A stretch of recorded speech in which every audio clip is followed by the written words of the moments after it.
कथा आप सबने सुनी होगी। जो यहाँ के ठाकुर हैं गोवर्धन नाथ जी, वो ठाकुर जी तो ब्रज के हैं, गिरिराज जी में प्रकट हुए, श्री माधवेंद्रपुरी पाद जी के द्वारा प्रकाश हुआ। औरंगजेब के काल में गोवर्धन नाथ जी यहां पधारे, और औरंगजेब भी एक बहाना ही था। जो त्रिलोकपति हैं, औरंगजेब उनके सामने कीड़ा मकोड़ा था, मार देते, पर ठाकुर को लीला करनी थी। तो अंतरंग लीला क्या थी कि महाराणा प्रताप जी, उनकी एक रानी थी, उनका नाम था अजबबाई। महाराणा प्रताप मीराबाई जी के देवर के बेटे थे, सगे। मीराबाई महाराणा प्रताप जी की ताई लगती थी, सगी। मीराबाई जी के सबसे छोटे देवर थे उदय सिंह, उन्हीं के नाम पे तो उदयपुर बसा है। और वो इतने छोटे थे कि उनको गोद में खिलाया था मीराबाई जी ने, लगती भाभी थी पर सब में छोटे देवर थे, गोद में खिला रखा था मीराबाई जी ने।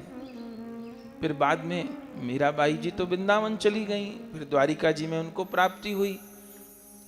उन्हीं उदय सिंह जी के पुत्र हैं महाराणा प्रताप जी। तो महाराणा प्रताप जी ने भी छोटी आयु में एक बार मीरा जी का दर्शन किया था द्वारिका जी में जाके, वो मीरा चरित्र में हम लोग सुनते हैं। तो मीराबाई जी को तो प्राप्ति हो गई, लेकिन मीराबाई जी की कथाएं गाई जाती थी घर में। अब इतनी बड़ी महापुरुष की बातें तो कही जाएंगी। शूरवीरों की बेटी थी मीराबाई जी, और शूरवीरों के यहां ब्याही गई। मीराबाई जी ने तो सदा गिरधर गोपाल को ही अपना पति माना, और ठाकुर जी उनके पति थे। पर जिस शरीर से उनका ब्याह हुआ भोजराज, वो राणा सांगा के पुत्र थे, राणा संग्राम सिंह जी के पुत्र थे। वो राणा संग्राम सिंह के सबसे बड़े बेटे थे भोजराज, और सब में छोटे बेटे थे उदय सिंह। तो सब में बड़े बेटे को ब्याही गई मीराबाई जी, शरीर के संग ब्याही गई, उनके पति तो गिरधर गोपाल ही थे। सब में छोटे बेटे थे राणा सिंह संग्राम सिंह जी के उदय सिंह जी। तो बाद में फिर कष्ट आदि दिए गए, वो सब कथा आप जानते हैं। तो महलों में कथा गाई जाती थी। मीरा जी चली गई वृंदावन और द्वारिका जी, तब भी कथा गाई जाती थी कि हमारे कुल में कोई बहू हुई, हमारे यहाँ एक मीरा नाम की बहू हुई, एक मीरा नाम की बहू हुई, जिसने ऐसे भगवान को बस में कर लिया, जिसके लिए जहर अमृत बन गया, जिसके लिए सर्प शालिग्राम बन गए, जिसके लिए सिंह नरसिंह बन गए। तो घर में गाथाएं गाई जाती थी कि हमारे यहाँ कोई मीरा नाम की बहू हुई। तो जो महाराणा प्रताप की रानी थी अजबबाई, वो सुनती थी। उनकी तो सास लगती थी मीरा जी, ताई सास लगती थी। तो वो सुनती थी कि हमारी कोई ऐसी बड़ी सास हुई, पर दर्शन तो कर नहीं पाई थी। तो मीरा जी का चरित्र सुनते सुनते, मीरा जी को जिन्होंने प्रत्यक्ष देखा था वो लोग भी उस समय मौजूद थे। तो मीराबाई की चर्चा सुनते सुनते, मीराबाई की बातें सुनते सुनते, जो अजबबाई थी, उनके हृदय में भी ठाकुर जी के प्रति प्रेम उत्पन्न हो गया। उन्होंने आश्रय ग्रहण किया, दीक्षित हो गई वो, और गोवर्धन नाथ जी का भजन करने लगी। और भजन करते करते वो अजबबाई मीरा जी की कृपा से सिद्ध हो गई। घर की महिला, गृहस्थी में रहने वाली सिद्ध हो गई, माने उनको गोवर्धन नाथ जी दर्शन देने लग गए। वो ये सुनती थी कि हमारी जो बड़ी सास थी माने मीराबाई, ठाकुर जी उनके साथ चौसर खेलते थे। मीराबाई जी प्रतिदिन रात को चौसर बिछाती थी, और एक तरफ खुद बैठती थी, एक तरफ गिरधर गोपाल को बिठाती थी। और चौसर खेलती थी, ठाकुर जी को क्या कहती थी? चौसर खेलूं पिय संग, चौसर खेलूं पिय संग, बाजी राखूं जी। मैं गोवर्धन नाथ के साथ चौसर खेल रही हूं और बाजी पे क्या लगाया है? अपने आप को। बाजी राखूं जी, अपने आप को बाजी पे लगा दिया। और बोले हारने जीतने का निर्णय कैसे होगा? बोले हारी तो मैं पिय की, हारी तो मैं पिय की, और जीती तो मेरो पी, जीती तो मेरो पी। बोले गिरधर गोपाल के साथ चौसर खेलती हूं और अपने कोई दाव पे लगा रखा है, तो निर्णय क्या होगा? बोले यदि मैं खेल में हार गई तो मैं गोवर्धन नाथ की,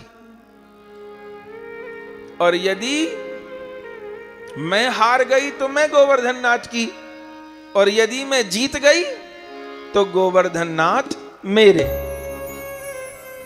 ऐसे खेल में तो कहीं हानि नहीं।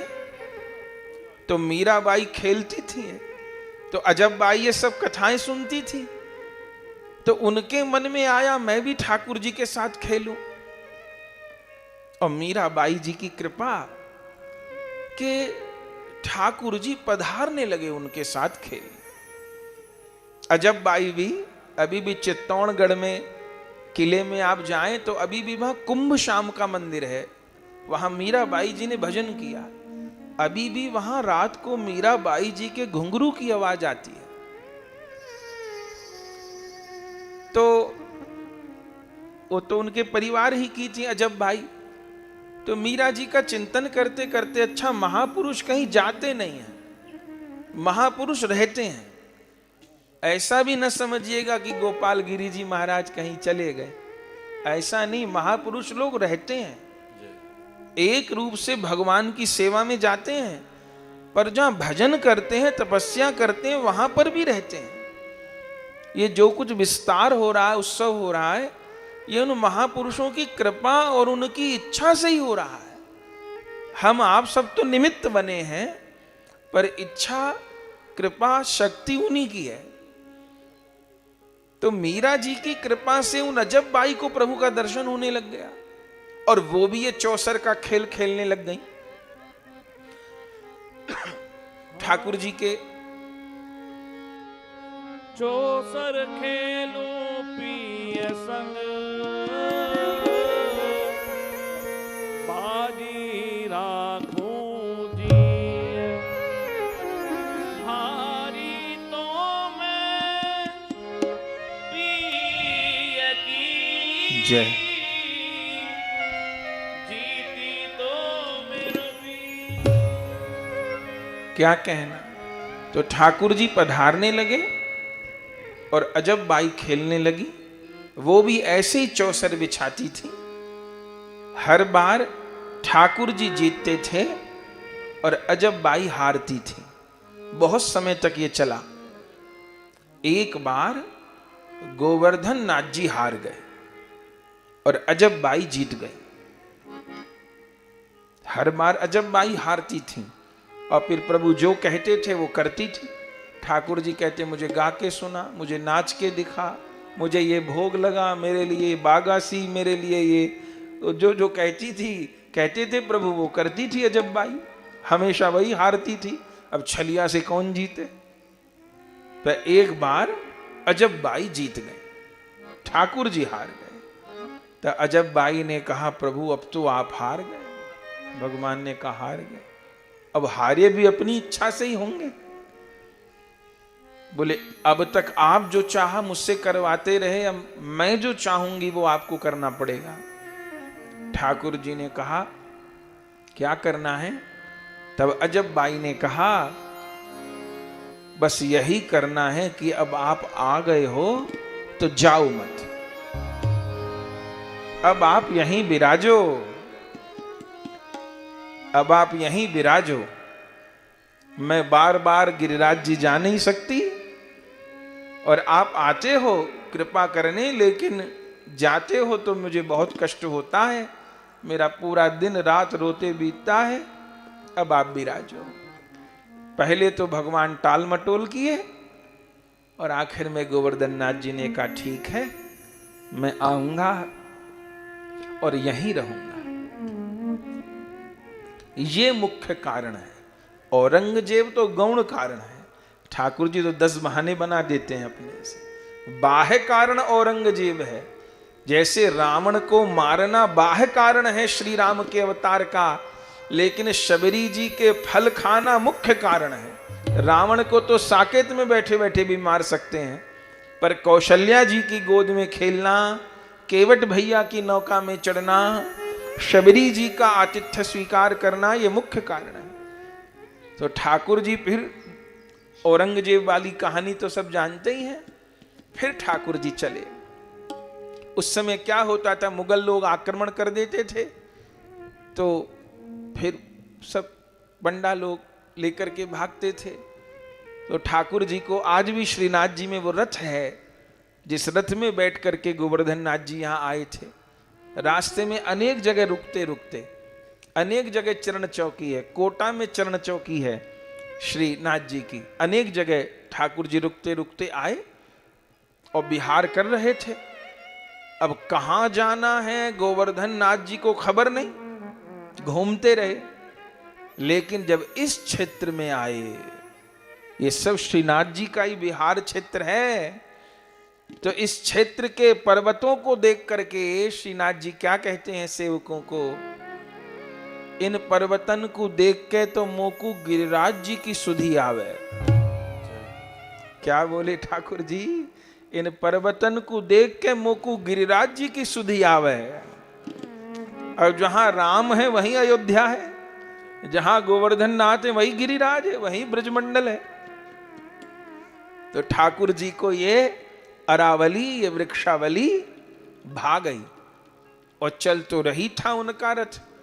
आप सोचिए कहां गिरिराज जी से हजारों किलोमीटर दूर होगा अभी भी, और ठाकुर जी आ गए, कहीं उनके रथ का पहिया नहीं धसा। और श्रीनाथ जी दर्शन करो, परिक्रमा करो तो वो स्थान आज भी है जहां पहिया धसा था रथ का।